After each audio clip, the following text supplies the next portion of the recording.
अस्सलामु अलैकुम वरहमतुल्लाहि वबरकातुह। मोहतरम भाइयों, बुजुर्गों, दोस्तों, एक मसला जो फ़िलहाल कई लोगों ने मेरे से गुज़िश्ता दिनों में पूछा है वो ये है कि बहुत सारे दामाद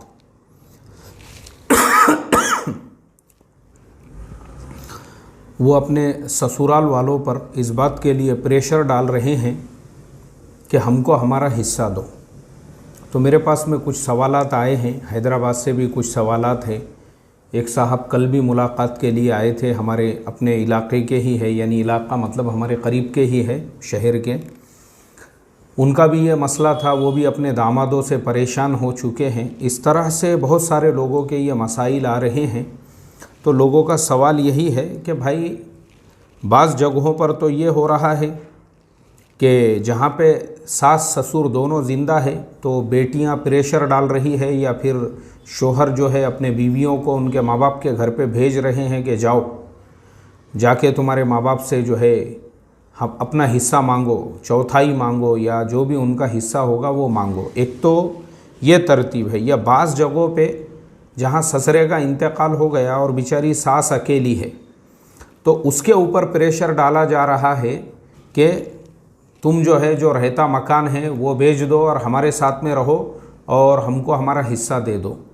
ये एक मसला तो ये है। और तीसरा मसला ये भी है कि सास अभी ज़िंदा है, उसकी ज़िंदगी में ही ये मसले पूछे जा रहे हैं कि सास की जो है 3 बेटियां हैं या 4 बेटियां हैं, लेकिन उसकी खिदमत सबसे ज़्यादा हम कर रहे हैं, तो उसकी प्रॉपर्टी का हकदार कौन होगा। ये बहुत सारे मसले जो है मेरे पास में दरपेश है और मेरे पास में जो है आए हुए हैं फ़िलहाल। तो हम एक एक से ये सारे मसाइल का इंशाअल्लाह कुरान और हदीस की रोशनी में आज खुलासा करेंगे। देखो, सबसे पहली चीज़, मैं इससे पहले कई अपने असबाक में बता चुका हूँ कि इंडिया में लोगों में लालच बहुत ज़्यादा बढ़ा हुआ है, यानी बहुत ज़्यादा लालची लोग हैं इंडिया के अंदर जो है ना, दूसरे के माल पे, दूसरे की कमाई पे, दूसरे की दौलत कैसे हड़पना, दूसरे का माल अपने कब्ज़े में कैसे लेना, यानी अपना छोड़ के, अपनी मेहनत करना छोड़ के दूसरों की हराम खोरी कैसे की जाए, उसके बारे में ही लोग ज़्यादा टेंशन में होते हैं। जैसे मैंने अभी हैदराबाद का एक वाक़या सुनाया था कि सगे भाई ने अपने सगे भाई के घर में हथियार रखा और उसको पुलिस को इत्तला दिया कि पड़ोस के अंदर जो है मेरे भाई के घर में हथियार है, रिवॉल्वर है और कुछ दूसरी चीज़ें हैं। पुलिस आई, पुलिस ने जो है जब उसके घर में तहकीकात की तो रिवॉल्वर भी मिला, हथियार भी मिले। लेकिन पुलिस ने वो नंबर की भी तहकीकात की, जिस अननोन नंबर से वो फ़ोन आया था उस इंसान को पकड़ा गया, पूछा गया भाई तुझे किसने बताया। उसने बताया तो उसका भाई ही था। यानी जब पुलिस ने इंक्वायरी की तो पता चला कि ये सारा कारनामा उसके सगे भाई का था।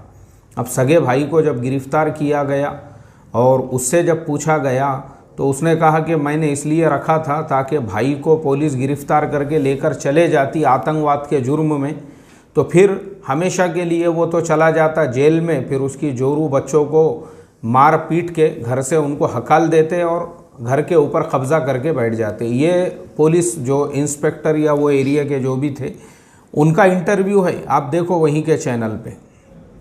तो इंडिया में कैसा है, नीयतें बहुत ख़राब है। मैं हमेशा बोलता हूँ क्योंकि मेरे ख़ुद के भी पैसों के ऐसे कुछ मामलात अच्छे अच्छे दीनदारों के साथ में होए हुए हैं जो बड़े बड़े मजमों में बयान करते हैं, लेकिन उनको मामलात का दीन पता नहीं है। उनके बाप ने उनको अखलाक सिखाया हुआ नहीं है। किसी से पैसे लिए तो वक्त पे अदा करना, या वक्त पे नहीं अदा कर सकते तो उससे मुलाकात करना। बल्कि ऐसे लोग अंडरग्राउंड हो गए हुए हैं, कोई पता नहीं है। मैं खुद जाता हूँ उसूली के लिए, घर पे 10-10 बार जाता हूँ तो पता चला कि वो घर पे जो है ही नहीं। मैं जब भी जाता हूँ बोले नहीं है, बाद में पता चला जोरू भी भाग गई वहाँ से घर छोड़ के, पता चला कि वो भी कर्ज़े वालों के ताप से तंग आके। तो इंडिया में जो है ना, देखो इंडिया के लोग ऐसे हैं। इसीलिए मैं हमेशा बोलता हूँ यहाँ पे पैसों का लेन देन और मामलात, ये नीयतें ख़राब है। यहाँ पे नीयतें ख़राब है। किसी का लेंगे तो वक्त पे देंगे नहीं और दूसरे के माल के ऊपर कब्ज़ा के सगे भाई को भाई ने फंसाया। फंसाने वाला कोई बाहर का आदमी नहीं था, सगा भाई। और वजह क्या थी, सिर्फ उसके घर पे कब्ज़ा करना। तो सबसे पहली चीज़ तो ये है कि हमारे यहाँ पे नीयतें ऐसी ख़राब है। ऐसे ही वो सारे दामाद जिनको ससुरे की प्रॉपर्टी में से हिस्सा चाहिए, जिनको सास के प्रॉपर्टी में से हिस्सा चाहिए, ये सिर्फ वो लालची लोग हैं जिनकी पूरी ज़िंदगियाँ जो है ना गिद्ध की तरह से, गिद्ध होता है ना, गिद्ध आपने देखे होंगे, एक परिंदा होता है, जब आप कोई मरे हुए जानवर को ले जाके फेंक देते तो वो लोचते रहते उसको, वहाँ पे कुत्ते और जो है गिद्ध, बागड़ बिल्ले। तो ये वो बागड़ बिल्ले है, ये वो गिद्ध है, ये वो जानवर है जो सिर्फ इंतज़ार करते हैं किसी के मरने का बाद में, ताकि उसकी लाश को जो है नोचते रहे। ये खुद कुछ नहीं करेंगे, अपने बलबूते के ऊपर, अपनी मेहनत की कमाई के ऊपर, अपने खून पसीने की कमाई पे ये कुछ भी नहीं करेंगे। ये क्या करेंगे, ये लोग जो है यही इंतज़ार करेंगे कि यार ससुरा कब मरता, ये मर गया तो इसकी प्रॉपर्टी में से, अगर नहीं मर रहा तो एक काम करो, इसको अभी से ताप दो, इसको टेंशन दो, पैसे मांगो उसको, और नहीं तो बेटी को छोड़ दिए उसके घर पे ले जाके, जुल्म सितम उसके ऊपर। मुझे बड़ा अफसोस होता है मोहतरम दोस्तों, मैं इस तरह की नीच हरकतें खाली पैसों के लिए लोगों की देखता हूँ। और मैं हमेशा बोलता हूँ, अरे भाई नीयतें साफ़ रखो यार, बहुत देंगा अल्लाह। साफ़ नीयतों के साथ में लोगों ने कारोबार किए, तिजारतें किए। एक हाजी साहब है, मुझे मिले थे, मैं गाँव में निकाह के सिलसिले में ही शायद मेरा जाना हुआ था, उनसे मेरी मुलाकात हुई। वो ख़ुद बताने लगे कि मैं इतना गरीब इंसान था एक ज़माने के अंदर, जो छोटा मोटा कारोबार किया करता था, लेकिन आज अल्लाह ताला ने उनको जो है ना, बड़े बड़े मार्केट में उनकी 5-5 दुकानें हैं। आज रोज़ाना का टर्नओवर उनका 10-10, 15-15 लाख रुपये का है। महीने की कमाई करोड़ों रुपयों में है उनकी। क्यों अल्लाह ने उनको ऐसा बनाया? नीयतों के सफाई की वजह से। और हमारे यहाँ एक तो वो लोग होते हैं जो साफ़ नीयतों के साथ काम करते हैं, और दूसरे वो होते हैं, कोई मर गया तो उसकी प्रॉपर्टी में से हिस्सा कैसे मिलेगा, नहीं मर रहा तो जाओ उसकी गर्दन पे बैठो जाके। तो लोग परेशान हो चुके हैं, मेरे पास में रोज़ाना मसले आ रहे हैं बोल के मुझे यह टॉपिक लेना पड़ रहा है। तो ससुरे का इंतकाल कब होगा, अगर नहीं हो रहा तो उसकी बोकांडी पे जाके, हालांकि दामाद का कोई हक़ ही नहीं है अपने ससुराल वालों के घर में इंटरफेयर करने का। इसीलिए मैं दूल्हा दुल्हन कोर्स जो पढ़ाता हूँ, अगर आप लोगों को वो सुनना है तो ज्वाइन बटन में जो शेयर मार्केट और दूल्हा दुल्हन कोर्स है उसको ज्वाइन करो। उसमें 42 वीडियो है दूल्हा दुल्हन कोर्स के, उसमें ये सारे डिटेल आपको मिलेंगे। हम खुद उसके अंदर ये पढ़ाते हैं कि दामादों को उनकी जगह पे रखो, साड़ुओं को उनकी जगह पे। अक्सर मसले मसाइल ये पैसों के रिश्तेदारों में ही होते हैं। तो प्रॉब्लम यहाँ पे यही क्रिएट होता है कि बहुत सारे लोग जो है ना वो इस तरीक़े से, और बहुत सारे लोग ऐसे भी रहते जो खुद अपने पीछे अपने बेटियों को, अपने दामादों को लगा के रखते हैं, उनको उम्मीद दिला करके हम तुमको ये देंगे, तुमको वो देंगे, तुमको वो देंगे। ये हरकतें भी बुढ़े लोगों ने करना नहीं चाहिए, आराम से अपनी ज़िंदगी जियो। इसीलिए मेरी ये नसीहत, और मैं हमेशा एक बात बोलता हूँ कि भाई अगर आपको अपना वज़न बाकी रखने का है ना, तो अपनी सारी प्रॉपर्टीज़ अपने हाथ में रखो, अपने हाथ में रखो, अपने हाथ में अपनी सारी प्रॉपर्टीज़ को, सारी दौलत को, सारी जायदाद को। इस्लाम में अब हम आते हैं मीरास के मसले के ऊपर। मीरास कब है? मीरास ज़िंदगी में नहीं है। ज़िंदगी में जो कुछ है आप उसके मालिक है। अगर आप किसी को दे देते हैं तो वो मीरास नहीं है, उसको बोलते हैं हिबा। आपने किसी को दे दी अपनी ज़िंदगी के अंदर, वो हिबा है, वो मीरास नहीं है। मीरास कब है? आप मर गए, आप कब्र में चले गए, आपके कब्र में जाने के बाद में जो आपका तरीक़ा है, जो कुछ भी आपने छोड़ दिया है, अब उसके अंदर कुरान कहता है यूसा बिहा औदैन, आपकी वसीयत को पहले नाफिज किया जाएगा, जो 33% तक ही लागू होंगी। वो भी मसला याद रखो, जो वसीयत होती है ना, वसीयत अगर किसी ने 50% पे भी किया तो वसीयत सिर्फ 33% पे लागू होंगी। अच्छा, वसीयत भी किसके लिए करना चाहिए वो भी मैं बता देता हूँ, क्योंकि वो भी मेरे पास एक सवाल आया था। हमारे यहाँ पे गंगा धाम सोसाइटी है, वहाँ से एक साहब ने जो है मुझे जो मार्केट यार्ड का कॉर्नर है गंगा धाम सोसाइटी, वहाँ से एक साहब ने भेजे थे। उन्होंने कहा कि मुफ्ती साहब, शरीयत में जो महजूब पोता है उसको मीरास क्यों नहीं है? महजूब पोता किसे कहते हैं वो मैं आपको पहले समझा दूँ। यानी मिसाल के तौर पे एक इंसान की ज़िंदगी में ही उसके बेटे का इंतकाल हो गया, बेटा मर गया। बेटा कौन था? उसका वारिस था, लेकिन वही मर गया। तो अब जो उसकी औलाद है तो मीरास में उनके लिए कोई हिस्सा नहीं रहेगा, उसको बोलते हैं महजूब पोता।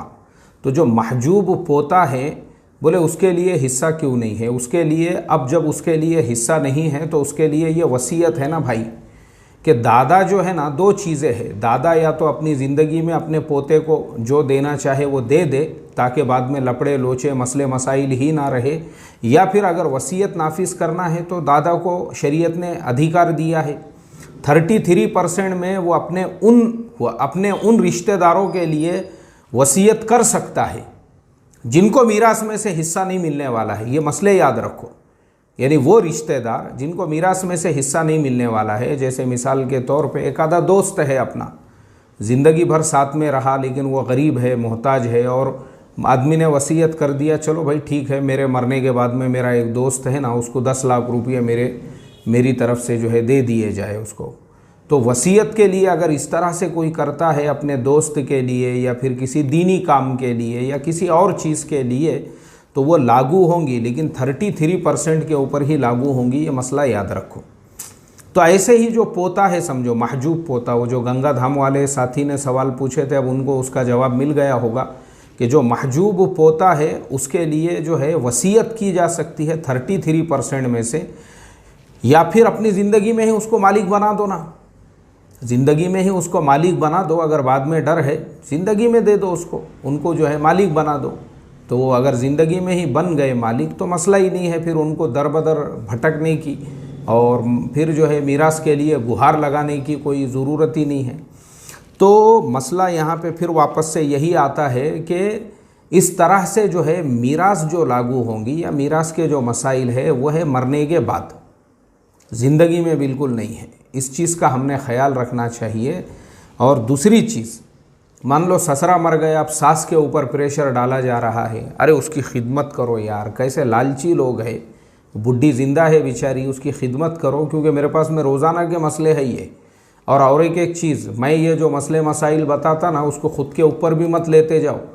अभी थोड़े दिन पहले मैं एक निकाह के अंदर मेरा जाना हुआ, एक साहब वहीं पे जो है मेरे ऊपर नाराज़ हो गए। वो मैं बोला भाई क्यों नाराज़ हो गया तू?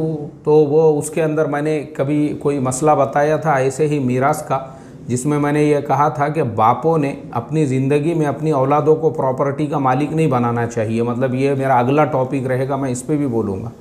वहीं वो मेरे से नाराज़ हो गए, बोले तुमने हम कुछ बोले। अरे तेरे को काय को बोलूँगा भाई, मेरे पास दिन भर में 360 मसले आते रहते, रोज़ के मसले हैं। कल ही मैं बता रहा ना, ज़ोहर की नमाज हमने यहीं साथ में पढ़े, उसके बाद से हमारे एक दोस्त तकरीबन मेरे पास साथ में 3:30 बजे तक बैठे हुए थे यही सारे मसलों को लेकर।